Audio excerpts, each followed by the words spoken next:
This guy is very smart. He uses an empty mineral bottle to catch the dirt from the drilled ceiling. This guy is a master of putting screws on the wall in a matter of seconds.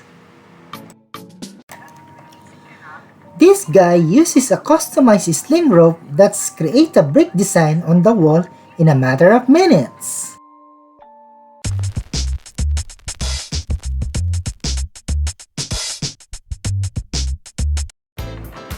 A well-placed and organized group of bricks in a proper position easily set up by this smart worker.